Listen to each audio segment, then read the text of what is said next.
Welcome to the first Best Ball Theory. Apologies for the delay on getting started. I'm an idiot. Did not have the intro ready, so I've been scrambling to get that done before we start. But thank you for joining. I'm excited. Every Thursday, up until the NFL season, we're going to do this on Thursdays. We do tons of draft streams for us. Mondays and Fridays are draft streams.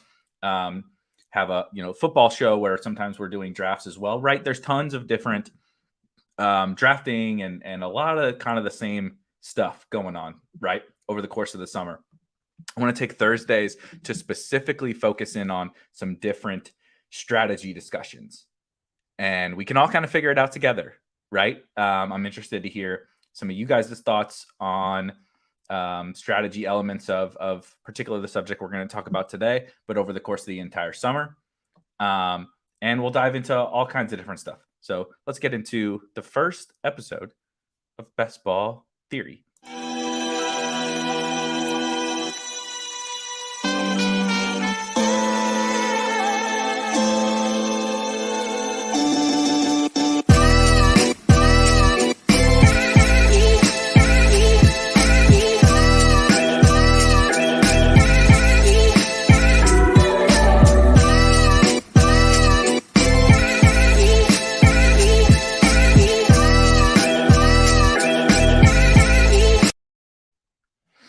It was sloppy, Silas. I agree. I'm also here for the MVS team. Paul, seventh round, around after Sky. That is funny. In case you probably haven't seen it because I just posted it like a half hour ago, but I posted an article about specifically focused on drafters. If you have not signed up at Drafters, you absolutely should. They just launched $1 million best ball contest, which is absolutely insane. They have multiple sites, a third site. Like, shout out Drafters, man. That is absolutely incredible that we have another $1 million tournament to enter. But I just wrote up the players I think we should be targeting specifically for Drafters, and MVS is on there. And if you are in the Discord, you know that last night we talked about MVS quite a bit, and there was some back and forth and some disagreement on MVS, but he was a player in there. It's free content, so I can spoil it a little bit here. MVS was a player that I think will be a good example of something we might talk about today with these early drafts. But he's a player I think we should be targeting on Drafters. We should be targeting everywhere on Underdog as well. When DraftKings comes out, I'll probably write another article, and it's going to be a regurgitation of the same players. MVS will probably be one of them, but yeah, I think we should be targeting MVS. Willis, shout out Willis. Thank you for joining. Isn't the best strategy just draft the players who will score the most points? Yeah. That's what you don't understand is I started this, and I'm gonna lure you in on opening day, right? Today's our opening day for this new show. And then every Thursday thereafter, it's just going to be me coming on for 5 minutes and saying, just draft the best players. Like, just draft the guys who score who's Cooper Kupp this year. Draft him. It's really not that hard of a game. If you just got last year, the best strategy was if you just got a late first round pick, right? So you need to go in and assure yourself that you're getting a late first round pick. Here's how you won. It's pretty easy. So whatever we got to do this year to get whatever pick we're supposed to get. I don't know what that pick is yet. But last year, let's say you got the 11th pick, 10th pick. Just draft Austin Eckler. Dummy. He's a running back on one of the best offenses in the NFL. Easy game. Second round pick, guess what? There's this pretty good running back on the Colts with a pretty good offensive line. Haven't heard of him. Jonathan Taylor. Why is he going in the second round? I don't fucking know. Take him, idiot. So you take Austin Eckler. You take Jonathan Taylor. Third round. Now you're picking at the end of the third round. The Rams got Matthew Stafford over Jared Goff. Pretty big upgrade. Cooper Kupp is better than Robert Woods, is the number one option on this team with Sean McVay and Matthew Stafford. Guess what? He's available at the end of the third. Draft him. Not a big deal. Just draft him. Comes around to the fourth. I don't know. Quarterback of the best offense in the NFL, or one of, that runs and scores a lot of goal line touchdowns. Josh Allen, does he interest you? Draft him. Fifth round. Did you know at the end of the fifth, did you know that Mark Andrews is one of the most efficient tight ends in the NFL? You should probably draft him. Deebo Samuel, sixth round, pretty good football player. Maybe just draft him, right? So if you get, but the point being is like, those guys exist every single year. We don't have any fucking idea who they're going to be. If we did, if we knew that Cooper Kupp was going to be a superstar wide receiver, the very first draft I did last year, I posted it on Twitter. I'm not going to go try and find it. The very first Best Ball Mania 2 draft I did last year, I got Cooper Kupp in the 6th round on a Stafford team. Now, I took Jonathan Taylor at like 107, and he ended up falling, I took Jonathan Taylor around earlier than he ended up. I took him, I think it was a robust running back team, which is really funny that I took a robust running back team to start my entire Best Ball Mania 2 portfolio last year. But it was Jonathan Taylor. Oh, shit. I'm going to screw it up. Gibson, not Miles Sanders in the third, but Miles Sanders was I only took 4 running backs. And a Ram stack with Stafford and Higbee and Kupp. But it was like Cooper Kupp in the 6th round, Deebo Samuel in the 8th round. So I punted off all that value with my Miles Sanders and and I guess JT, it didn't really matter if you took him in the first or the second, but point being, like, who really knows? Like, that first draft, I was on to a few. I mean, I didn't have Andrews. I didn't have I didn't have the league winners. I didn't have Rashad Penny. I didn't have Amon-Ra St. Brown, right? But like, you can just stumble onto those guys sometimes, but like, we really don't know. As Silas says, here's an easy game. Draft Jonathan Taylor, draft Cooper Kupp, draft Deebo Samuel, Josh Allen. And then I went through the first 6 rounds. I went through the first 6 rounds, right? The stone nuts. Literally the stone nuts if you drafted those players that I just mentioned in the first 6 rounds. And then you would still lose in the championship if you didn't have Amon-Ra and Rashad Penny. Isn't that fucking crazy? That's crazy. You could, no, Kupp was not, Paul. Liam did not have Cooper Kupp. Isn't that crazy? A guy who, for a lot of the summer, went in the 4th round and had one of the best wide receiver seasons for fantasy like ever, wasn't even on the winning team. It's just, it's crazy. Yeah. Liam didn't, Liam had JT, but Liam didn't have Mark Andrews. Liam didn't have Deebo. Liam didn't have Lenny. So it's fun. This game is so funny. And that's why I'm really excited about this show on Thursdays, because these are the kind of things that we should be diving into, right? It's so hard to put into practice some of these theories, no pun intended, around best ball, because like it's a 1 season sample of things, and there's like literally like thousands of variables that play into this, like all the way down to the granular level of like, who did you get matched up with in the semifinals, right? Because it's a randomization of all the best teams in the semifinals. You could, like, I would almost guarantee it. Maybe that's strong, but I would bet that there are teams out there that did not make the finals, that lost in the semifinals. Even I'm not even saying just teams that lost in the semifinals and like got 16th. I'm saying teams that were 2nd or 3rd to really good teams in the semifinals that would have beat Liam's team. Right? It's just like there's so much chaos in the underdog, the playoff format that it's like so hard to wrap your head around. And so I like talking through the different strategy elements. And like I've said it a lot recently. I'm repeating the same phrases and like stupid cheesy lines now, as like I'm getting older. I feel like sitting in this office in my own house working from home and talking to people on the internet every day is like aging me. But I said and have said multiple times, like I'm more interested in the why behind things, right? Not the what. Like the what is, who gives a shit? What happened or what I think?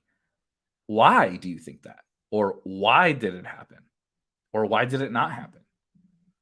You know, if you haven't watched yet, yesterday, the Wednesday show is Best Ball Bros, which is one of my favorites because we don't have to talk about all constantly talk about like best ball teams and drafts and stuff. And I had Josh Norris on from Underdog, and you should just go watch it. I won't regurgitate a lot of that, but a great episode, a great episode. So anyway, we're almost 12 minutes in, and we haven't got into any of the actual subject of what we were supposed to talk about. But what I am going to do is derail us for another minute. So, my office where I'm working from right here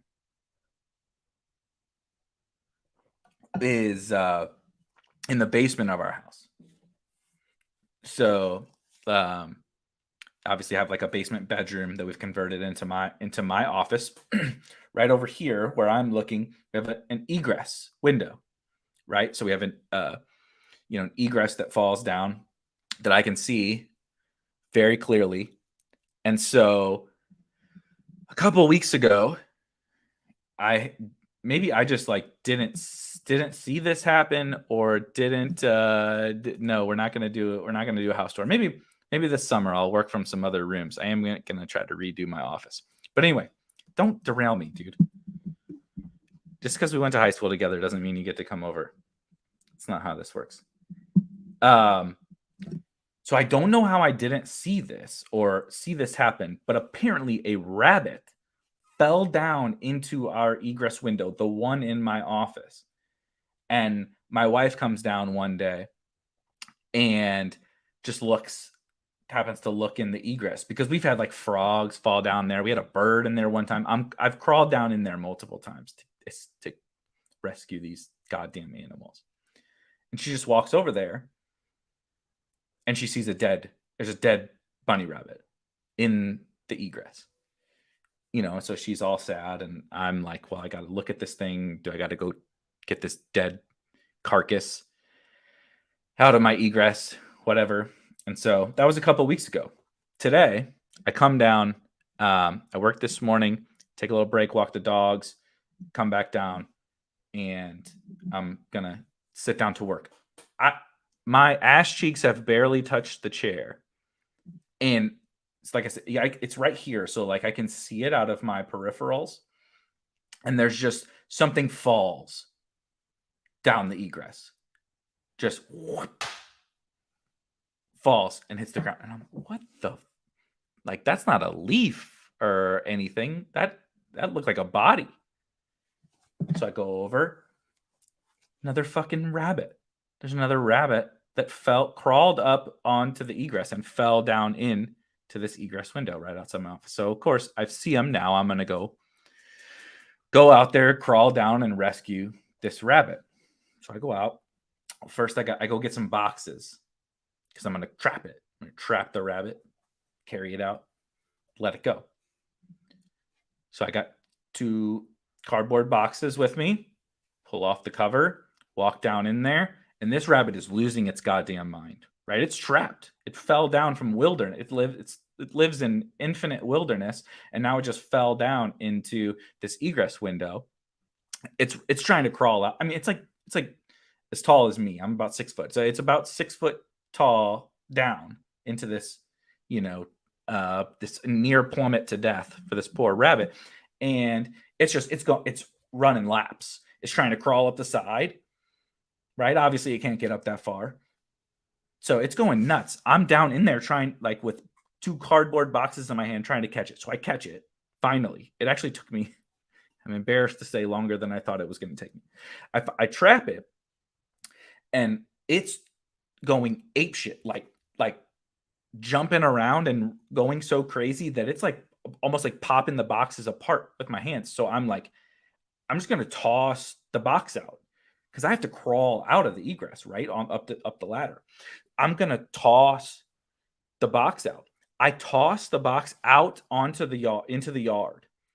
The rabbit jumps out of the box back, like, at my face, back right on into the egress.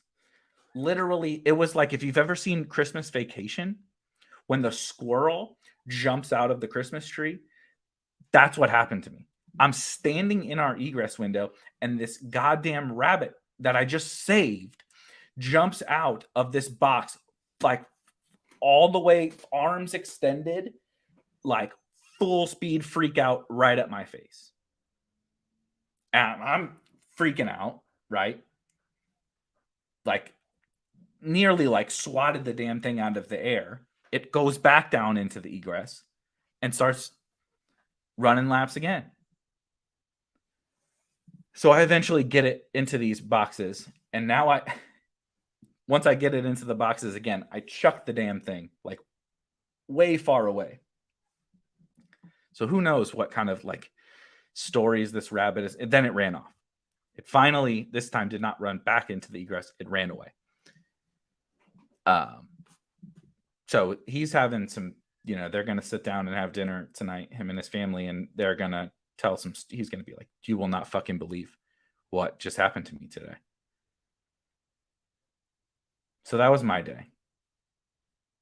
And it has rattled me sort of since then. So I wanted to tell that story. And that's the life of a best ball player, I guess. But anyway, so this is really funny. Of course you did. Of course you did.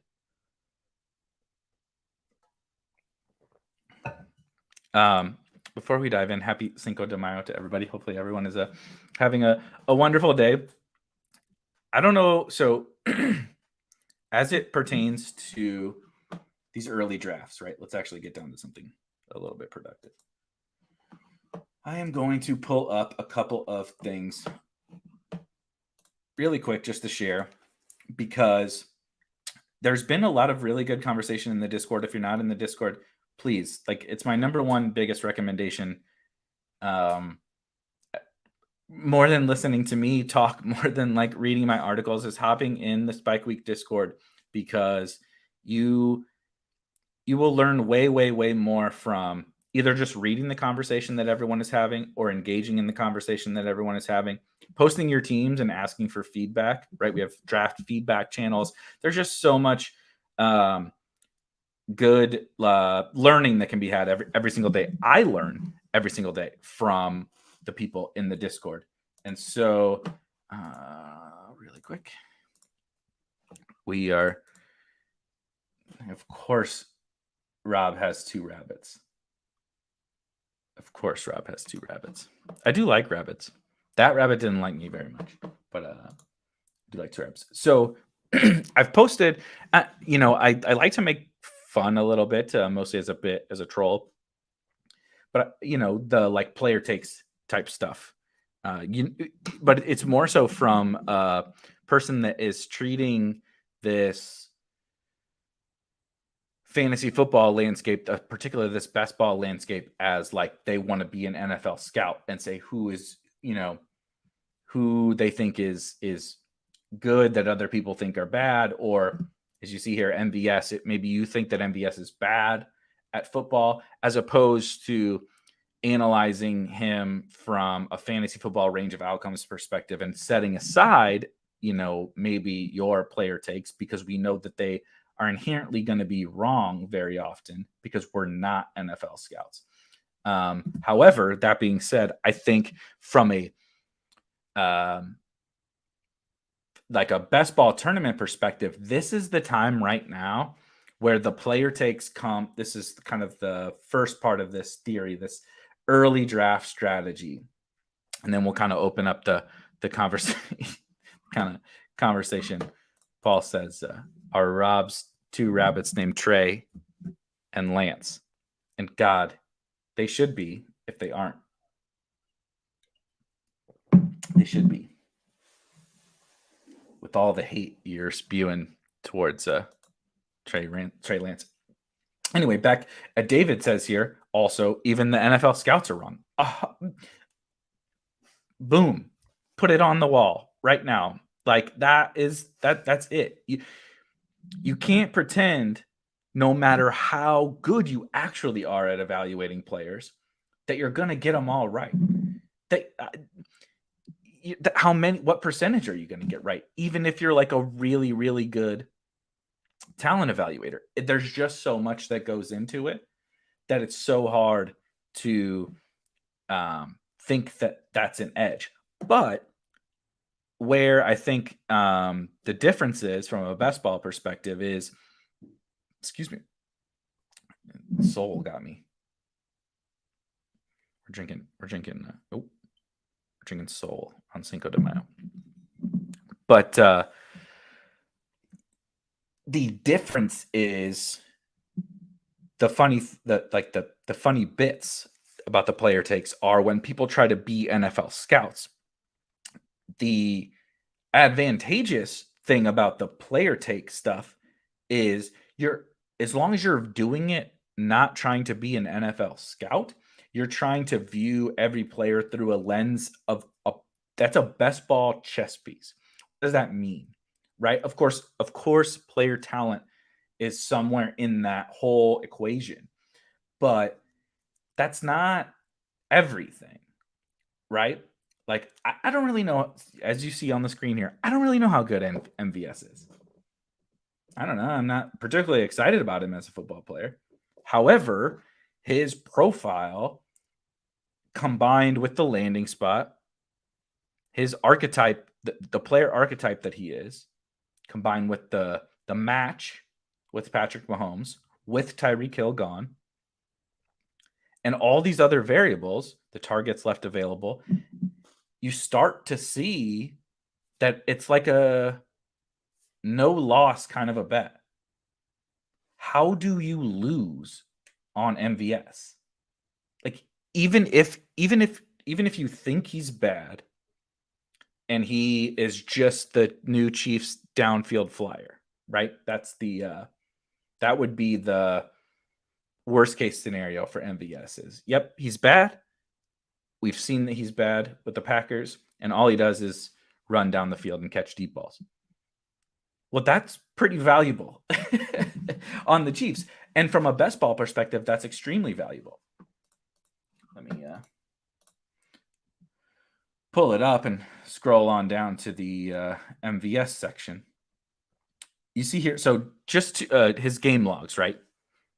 Strictly game logs. I know that there's, that's just the results, blah, blah, blah. But you see over here, right? 20-point game, 20-point game, 20-point game, 20-point game, 17-point game. Those are the kind of games we want from a player. So, like, even if we think that he's not very good and all he does is catch deep balls, that's actually the kind of player we should be targeting in best ball. Now he has more opportunity than he has ever had. Will he earn more of it? Who the hell knows? But because there is more opportunity and because there is uncertainty on exactly what his ability to earn those extra targets is, that creates a wider range to the ceiling outcome. It doesn't change the floor, and it doesn't, I'm not sure it changes, the median outcome, but it absolutely changes the ceiling. And the ceiling becomes really big. It becomes really big. I wrote about it down here where it was. You see here. And the crazy part is, what if he's better than we think? I don't think anyone that wants to say like MVS is not very good, you're not going to really get an argument from me. He's just a downfield flyer. He's going to catch some 60-yard touchdowns here and there. I probably agree. But what if you're wrong?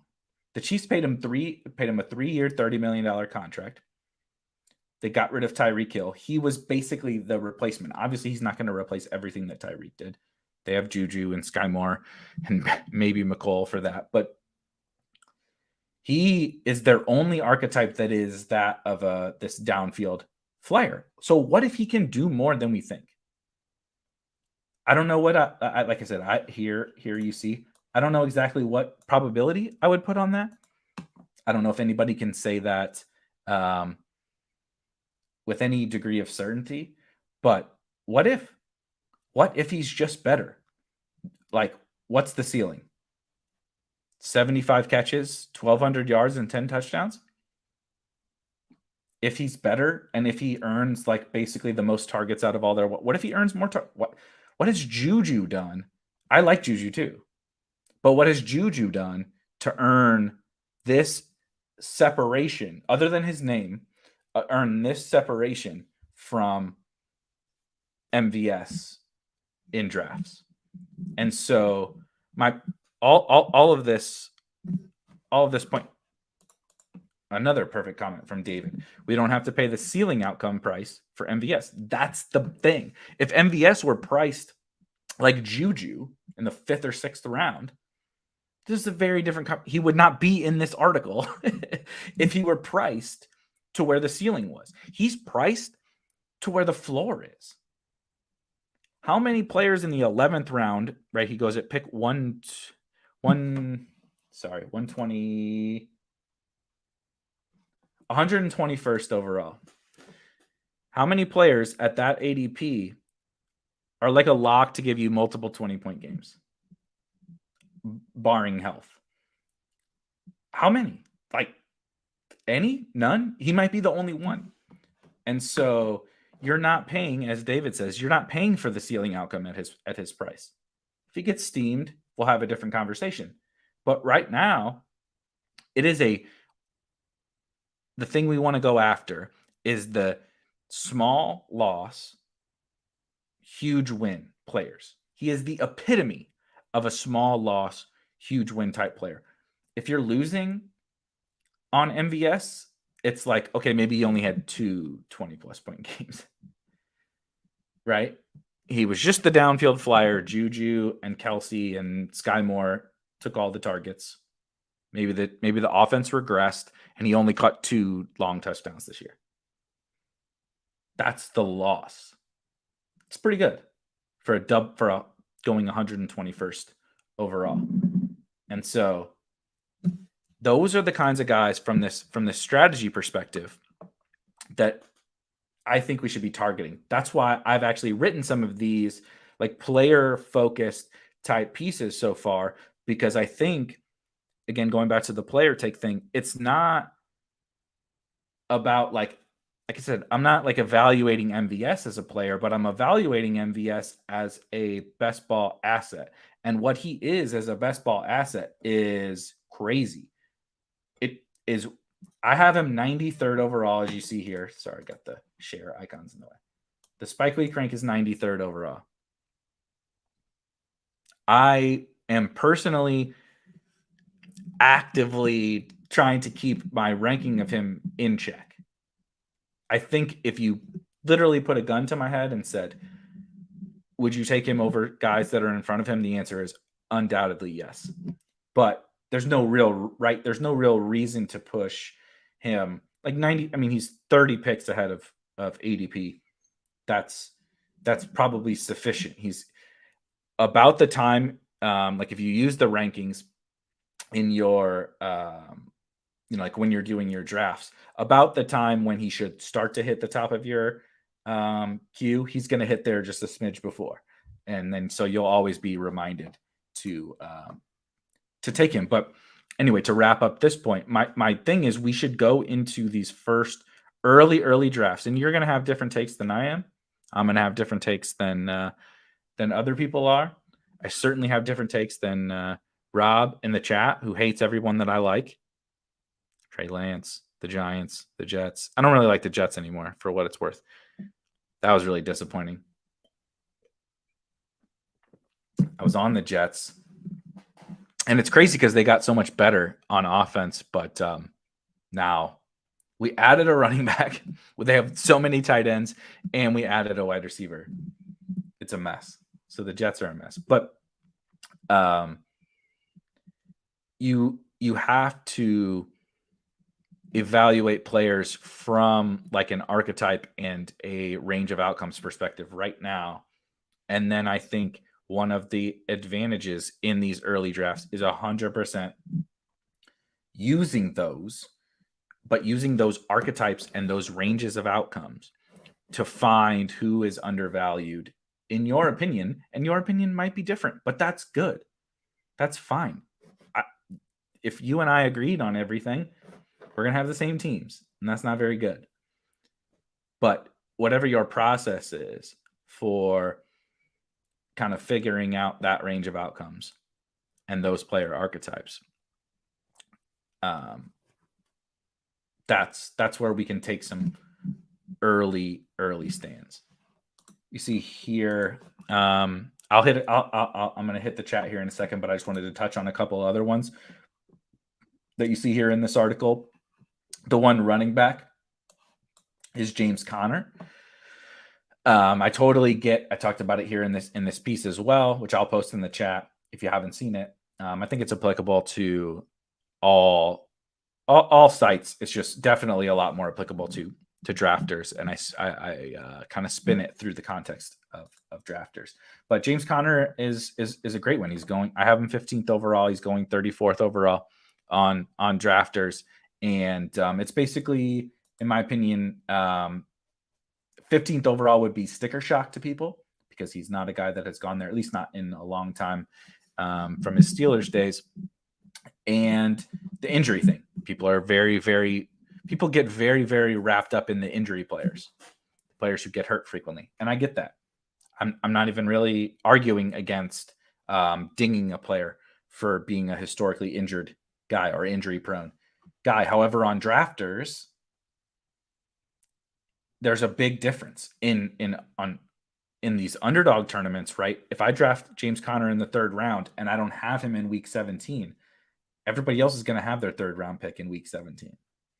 And I'm not. So that injury thing does play a little bit more of a factor in the playoff format type contests. However, in drafters, it's like if I get I don't know what I would put the cutoff on, but if I got 13 weeks of elite level James Conner performances, 12 maybe even, like I don't know, 10, I don't know what the number is, but if I got elite level production from James Conner for X amount of weeks, yeah, 3rd round, sign me up. Like, what are we doing here? Because it's a cumulative thing. I'm not dead just because he's not there for week 16. If I've already built, if he's the RB3 for the season going into week 16 and I lose him, of course that sucks, but I'm not dead.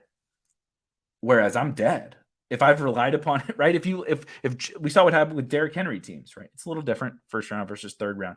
But Derrick Henry teams, Christian McCaffrey teams were dead on underdog. If you got their performances for a little bit longer, of course, but if you got their performances for a much longer part of the year on drafters, your teams would not be dead. You might have such a big lead that you can totally withstand it. B. Kurt says the drafters lobby is ready and waiting. I'm gonna fire a bunch of drafters tomorrow. I'm gonna take probably the rest of the Cinco de Mayo evening off,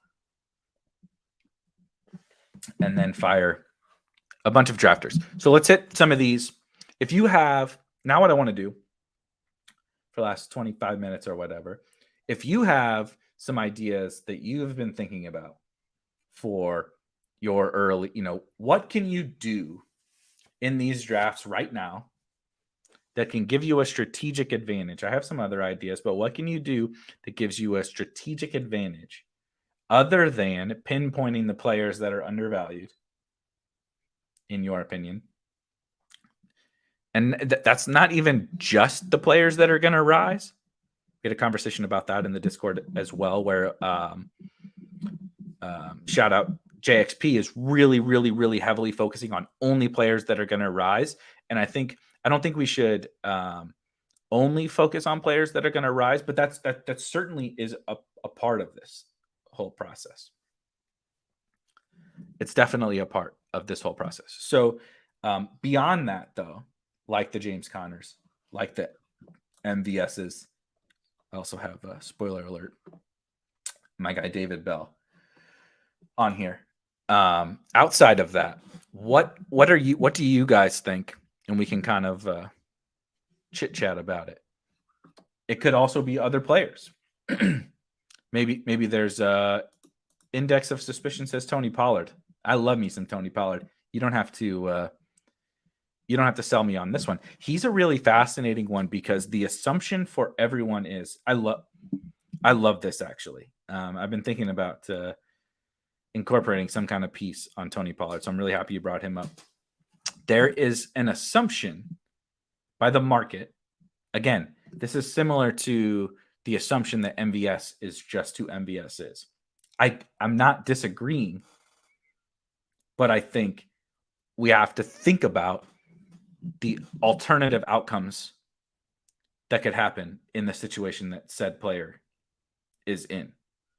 And we talked about it with MVS, but with Pollard, the assumption is that Zeke is still just going to be the guy, and Pollard is like a straight handcuff. And first of all, that's not true. Let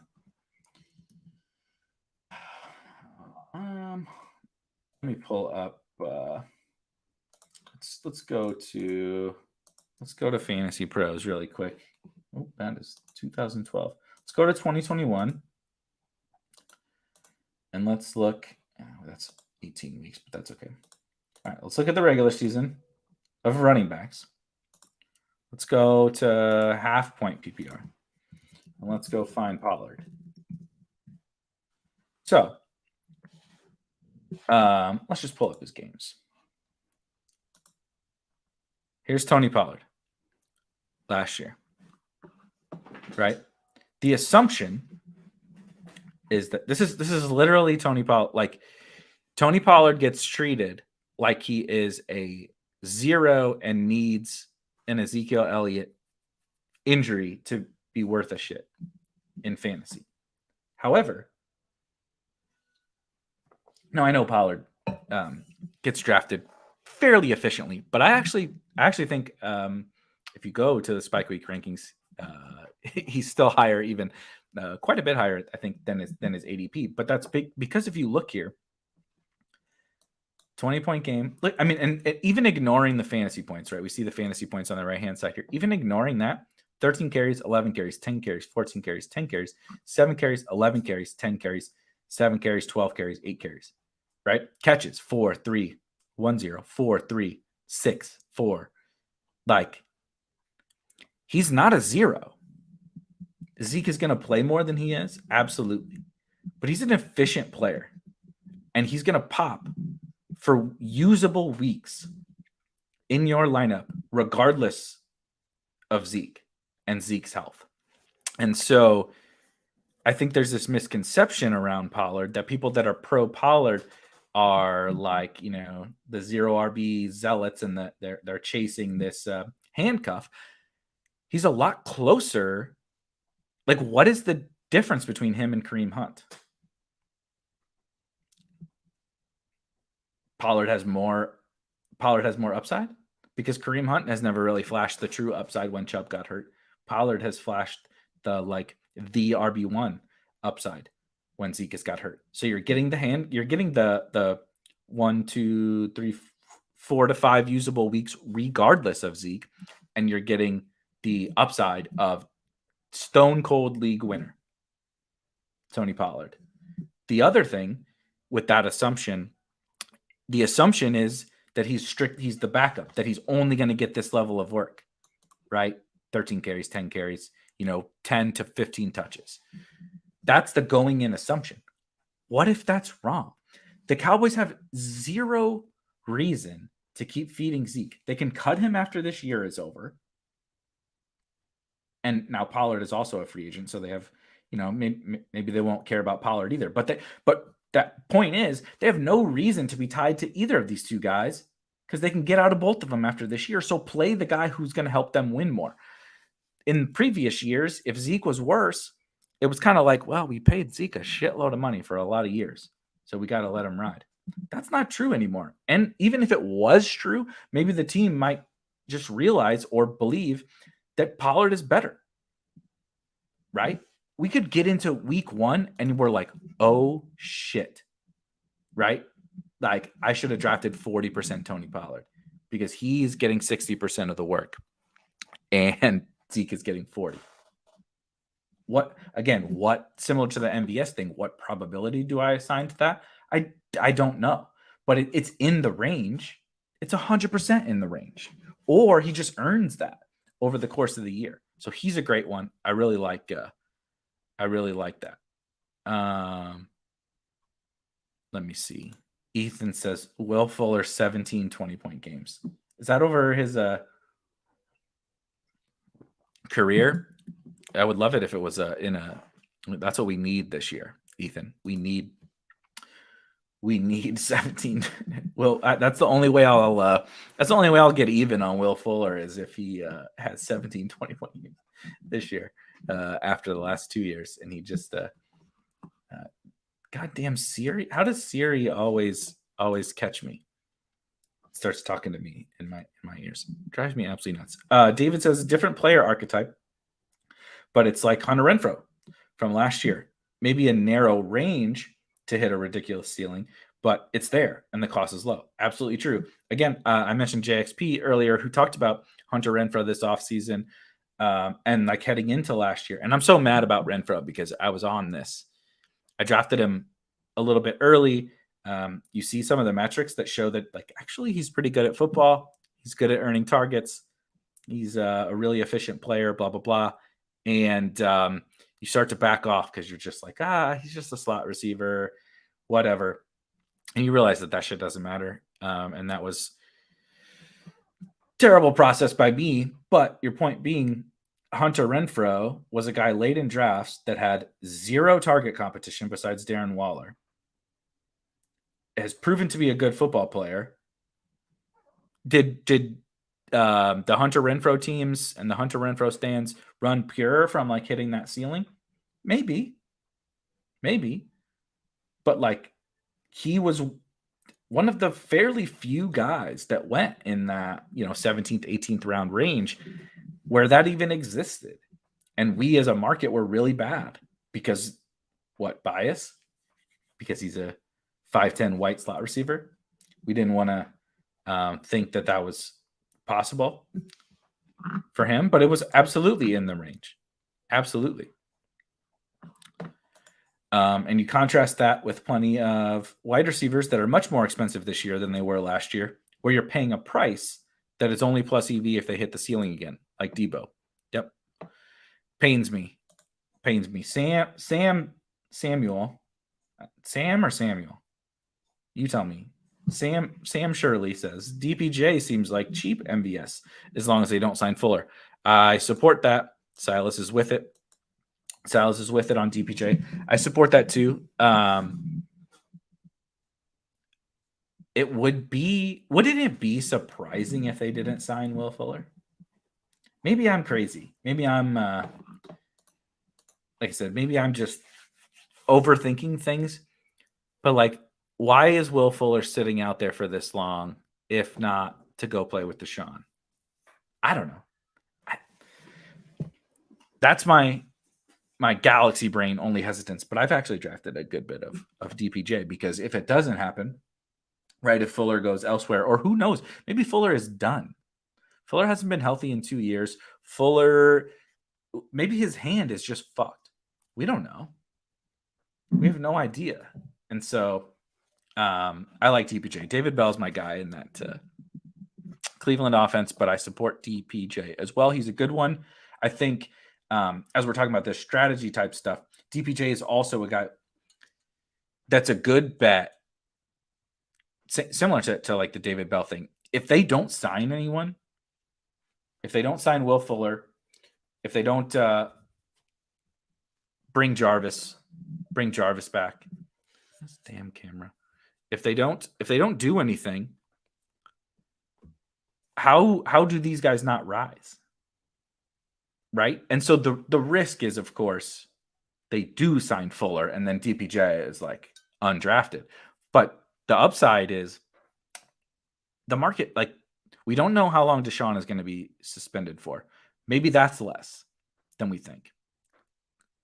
Perfect thing to do in these early drafts is capitalize on this uncertainty. And so there's uncertainty around the Browns, like 1,000, like as much uncertainty as any team in the league, whether it be how long Deshaun is going to be suspended, if he's going to be suspended, what that wide receiver room is going to shake out to be. Are they going to bring somebody in at wide receiver? Are they going to keep Kareem Hunt? Right? The whole Cleveland Browns situation is extremely uncertain. And so that's a great strategic place to pounce because, yep, you might like, I've been drafting Dearness Johnson, a very similar type of bet to DPJ. I'm drafting Dearness Johnson, but on the chance that Kareem Hunt gets cut or traded. Now I have a guy who is probably going to play some period, but it's definitely one of the best handcuffs in the league in the 18th round. And if it doesn't work out and Hunt stays on the team, I mean, he was fantasy relevant last year. I'll take my chances. And if if it works out, you just got, I mean, I don't know how high Dearness would go. Alexander Madison goes in like the 12th round. What's the difference? Other than Dearness might be better. So that kind of situation also exists for Cleveland in the passing game, right? These guys are like, as it stands right now, other than Amari Cooper, they're all smashes. I would call Njoku and even Harrison Bryant a smash at cost, assuming nothing happens and assuming Deshaun doesn't get suspended for a long time. And so those are the kind of situations, as long as you're willing to accept that risk, like if that's not a risk you're willing to take, I get it. But I think that's one of the strategic elements of drafting early is that uncertainty breeds opportunity. So let's see what we got here. But to touch on, Silas says, we need to know that these archetypes of players are inconsistent. So you need to make sure you have them in the right type of builds. 100%. I will say the inconsistent players fit into more builds than Jacoby Myers does, than Jarvis Landry does. And I think that's a misconception. There's not a lot of builds that MVS and DPJ don't fit into, but there are a lot of builds that Jacoby Myers doesn't fit into, if that makes sense. Yeah, David says, sorry, I'm catching up on the comments. I'll try to fly through some of these. I know I was rambling. Situation just isn't as stable for DPJ and the Browns. How many games does Watson start? And is he the same guy? That's also a good point. And is Watson the same guy? What will Stefanski do with Watson instead of Baker? I fucking hope he doesn't do the same shit he did with Baker. Although, even if he did the same stuff he did with Baker, they're going to score a lot of points because Baker was horrible. Silas says, I'm starting to come around on maybe Watson is not suspended. Yeah, what are they waiting for? I don't know, man. It's a great question. Rob says, oh, he's getting suspended. I do agree that if I were betting, it's 100% he's getting suspended. And if I were just to like throw an over-under out, it's probably 6 games. But honestly, we never see anything like this, so it's not really worth me commenting on it a ton. Handshake index. Shout out, brother. This is a good one too. Speaking of suspensions, Houston says, I'm curious to see what happens if Kamara gets suspended. You can throw Dalvin Cook into this as well. Like, how many games are we talking here? And what does that mean for their draft stock, right? We just saw DeAndre Hopkins get 6 games, and he went from an early 3rd round pick to, I don't know, I've seen him in the 9th round. And I think that's probably about right. again, depending upon, we talked about drafters earlier. I want to make sure to talk about drafters in all these conversations because they are very, very different. And it's really nice. It's really nice having an alternative platform that we have like huge tournaments on now. The DeAndre Hopkins is borderline undraftable on drafters. I think he's like in like my 8th tier of wide receivers, something like that. But on Underdog, it's a very different situation. So that being said, the same thing applies to Kamara and Dalvin Cook, now to a lesser extent, because they're not gonna get suspended for 6 games. I don't think. I don't know that for sure, but I don't think. And what does that mean? Like, what, I haven't wrapped my head around that totally yet. Both for Kamara and for Dalvin. I'm drafting Madison. I'm not drafting Mark Ingram. I was pretty out on the Saints last year. I don't think I've drafted a Saint. Well, I was taking Michael Thomas in the pre-NFL draft, mainly drafters contest. And I still think Michael Thomas is a fine pick and probably a pretty good, decent pick on drafters specifically with full point PPR. But the Saints are a pretty scary proposition, I think. Chaos says Pollard is going near the same price as last year when he should be Kareem Hunt from last year. This is a great take. Pin this on the fucking wall too. Kareem Hunt went in the 6th round last year, give or take, right? Depending on how wide receiver lover your draft room was. Kareem Hunt was like a 6th-ish round pick. Pollard is Kareem Hunt of last year, but he goes in the 9th round or 10th round. It's terrible. It's egregious. You have to account for their head coach, Jerry Jones. David says, add to that the chance Watson may not be as good as he once was. Yep. The situation isn't quite the same, so you need a significant discount on. Oh, yeah. Definitely need a discount on DPJ versus MVS. MVS is in a different class, I think, right now from DPJ, for sure. DPJ, I mean, MVS, I guess, technically isn't guaranteed to beat out Sky and McColl, but I think he's really it's a thin draw out for him not to beat out at least one of those guys, to be pretty much an every down player. And DPJ is not going to beat out Amari. And based on my conversation yesterday with Josh Norris, Josh said David Bell's going to play the slot for the Browns, which is just so awesome for David Bell. But that's DPJ's an outside wide receiver. So he's competing more with Anthony Schwartz or a free agent. And so another thing to think about. Chaos says AJ Dillon going significantly ahead of Pollard is weird. Similar range of outcomes, and Pollard has a dustier running back in front of him. I like your phrasing, and I could not agree more. How does that make sense? Explain it to me. Explain to me why AJ Dillon is this year's. Who said that earlier? No, you said that. Chaos said this. He's the Kareem. Pollard is the Kareem Hunt of last year. Usable weeks, even in this like pseudo backup role, and one of the highest contingent value bets in the entire player pool. But he goes in the 9th round.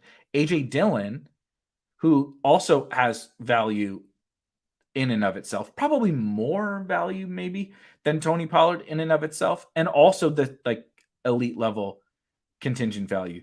But one has actual real outs. Pollard does, to just earning the lead job. Dillon is never gonna usurp Aaron Jones ever. It's just not going to happen. And so I'm not even saying that Dillon shouldn't be targeted. I have him fairly high in rankings too. But the difference is absurd. Absolutely absurd. Yeah, I agree with this. Trust me. No one agrees with this more. Silas. I'm trying to figure out, Silas said for the audio people, the hard part for me grabbing Pollard right now is he's in the same area that Miles Sanders is going. And I have drafted so much Miles Sanders. It almost makes me sick. And I've been trying to figure out how can I finagle my way into getting both of them. So, oh my Lord. The dogs are demanding. Hey, the dogs are demanding we draft Miles Sanders and Tony Pollard on the same team. That's what we learned today. It took 55 minutes. And the dogs have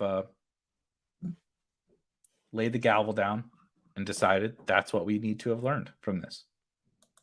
But I agree. Like we talked about uniqueness and stuff in the Discord the other day. Again, shout out to the Discord, spikeweek.com. Go to Discord, 100% free. We talked about the uniqueness kind of stuff. I would rather do that. I would rather reach on Pollard and then like take Miles at like how many people are even going to have them together? Plus the nuance of this. Like if you think MVS is undervalued, if you think David Bell's undervalued, if you think whoever, right? Mike Williams is undervalued, Gabriel Davis, like I do. I'm naming guys that I think are undervalued. And then you do those little subtle nuances from within your draft, you're getting as much or more uniqueness because you might have uniqueness on Miles, period.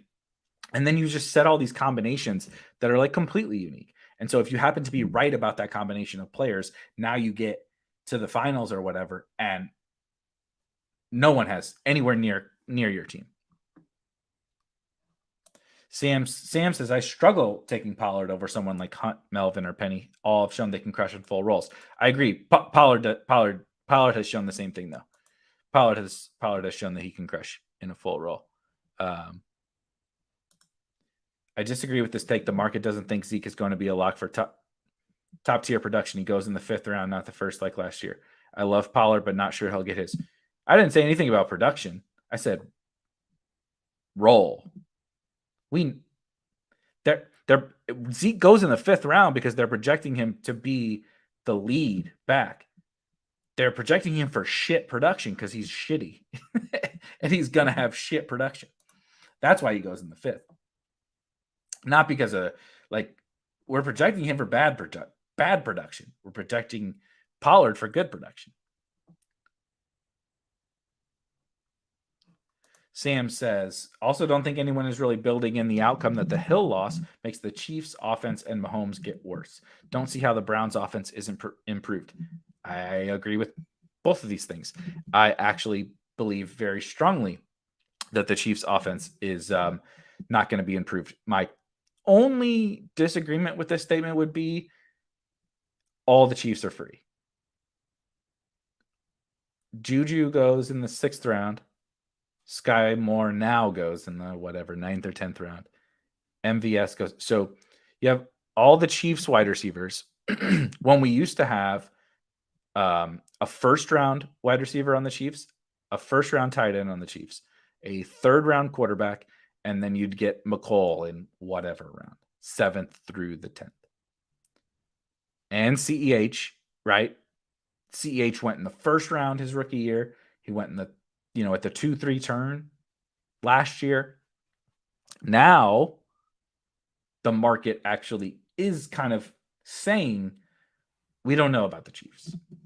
Not only do we not know who it's going to, maybe they might be a little bit worse. So I agree generally with your assessment, but the ADPs are kind of saying a combination of we don't know and maybe they might be a little bit worse. Let's see. Let me catch up here. King Wright says, am I crazy to think Tim Patrick at his ADP is crazy? Crazy good or crazy bad? Sorry, I know I'm a few minutes behind, but crazy good or crazy bad? Oh, okay. I'm catching up now. I swear if I like this take. I swear if Tim Patrick had a cooler name, people would like him more. I agree. I literally just took Tim Patrick in the BBM I did before this show, and look, I love KJ Hamler too. Tim Patrick is the wide receiver 3 on the Broncos, and all he does is produce, usable weeks. Doesn't mean that the ceiling doesn't exist. He was producing usable weeks with Teddy Bridgewater and Drew Lock. At worst, I think he's going to be an asset you are happy that is on your team. At best, I don't know. At best, it's technically like, I guess somebody else gets hurt. But like at best, he earns more than maybe we're thinking he does. I think he's a pretty good pick. Rob says, stealing my dearness take. I got to give you credit for one good take in off season.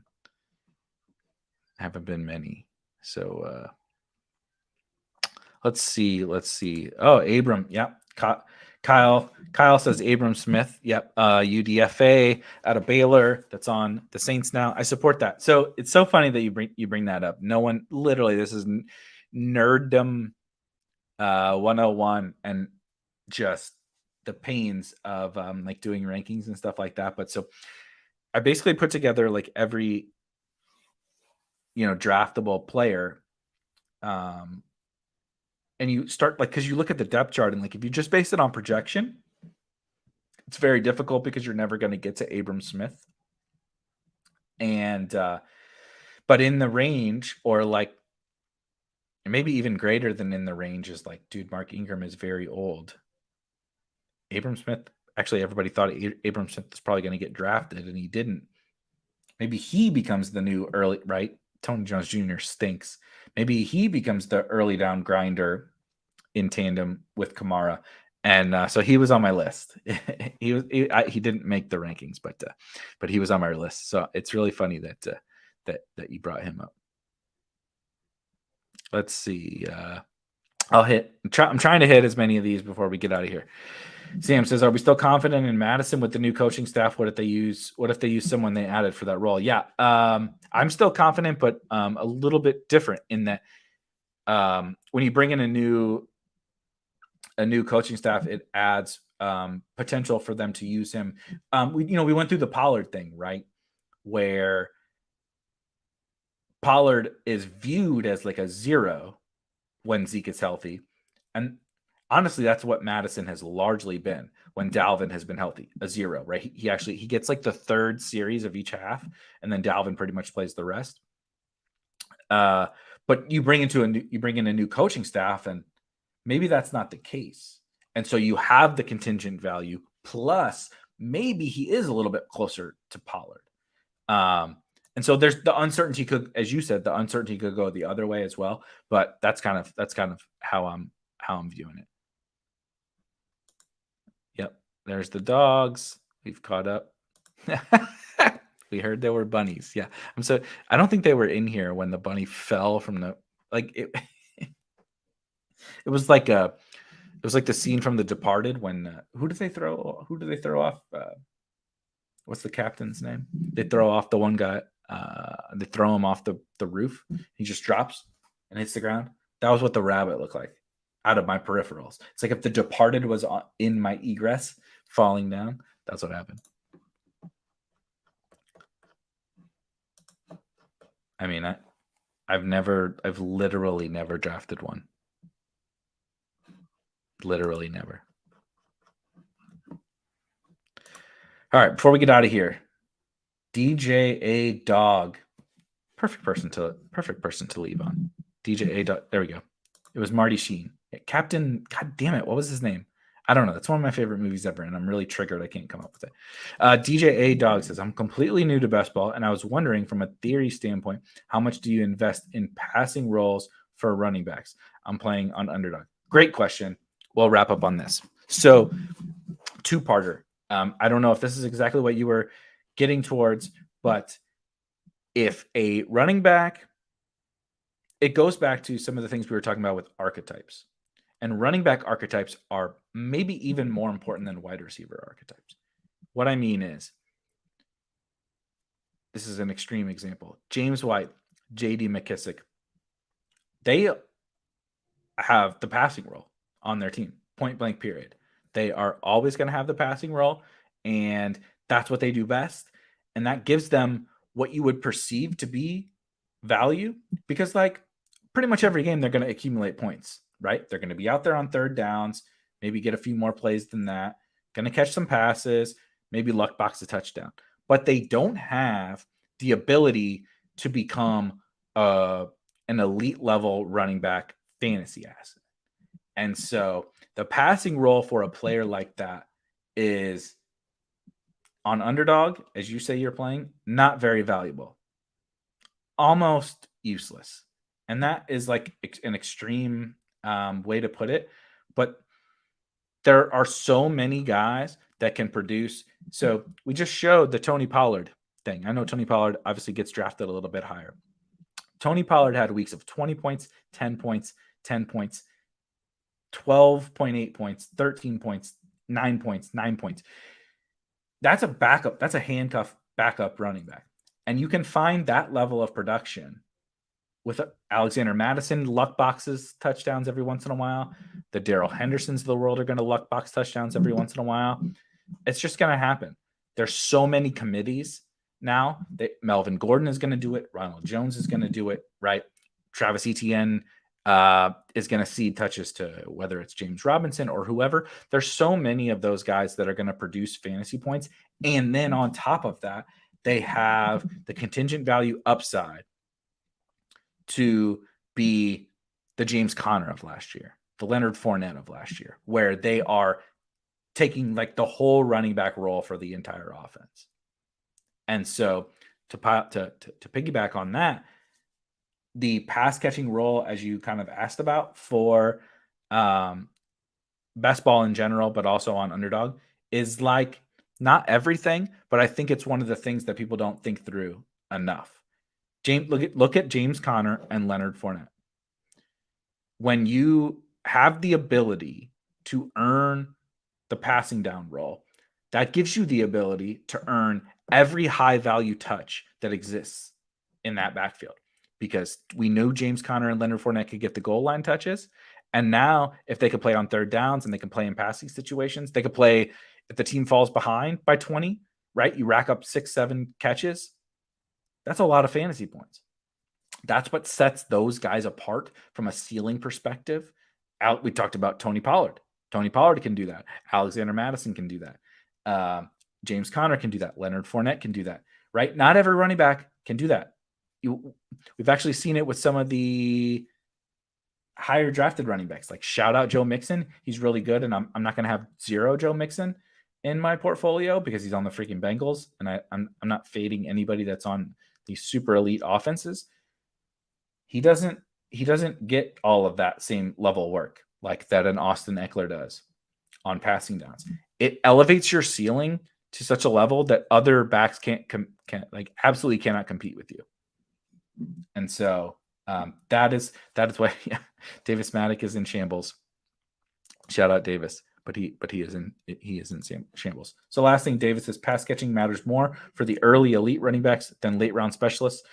Late in drafts, we want home runs who can take us over the top. 7 points from J.D. McKissic ain't it. Right. Would you rather have Rashad Penny or J.D. McKissic? Would you rather have a handful of 8 to 12 point weeks from J.D. McKissic, or would you rather have a guy who is capable of putting up multiple 30-point weeks like Rashad Penny? Particularly on underdog, it's absolutely Rashad Penny. So thank you guys. This was awesome. I don't know if we even accomplished what we set out to accomplish, but this is the whole point of this is we're going to sit here. We're going to have kind of a general theme of a strategy, a theory type of conversation that we'll have. I'll get you guys' takes. I'll spew some takes. We'll look at a little bit of content, data, whatever, bounce some things back and forth and have a little fun and see where the conversation goes. I'm not a rigid type of guy. I hate that like type of content where like we have an agenda. Let's pull up the agenda on the left side of the screen, please, so that we can make sure that we're following along. That's not how I roll. This was a lot of fun. Happy Cinco de Mayo. I didn't. You guys had me talking too much to finish my beer, but cheers. Tomorrow, I think. Oh shit. Hold on. I'm gonna confirm it before we leave. I think it's 5 p.m. Eastern. I should know. I should probably know this, I would say. 5 p.m. Eastern. Draft Club. I think we're going to do a drafters draft. Little teaser. I think we're going to do 5 p.m. tomorrow. Draft Club. See you guys then. Enjoy your Cinco de Mayo. Catch you tomorrow. Later.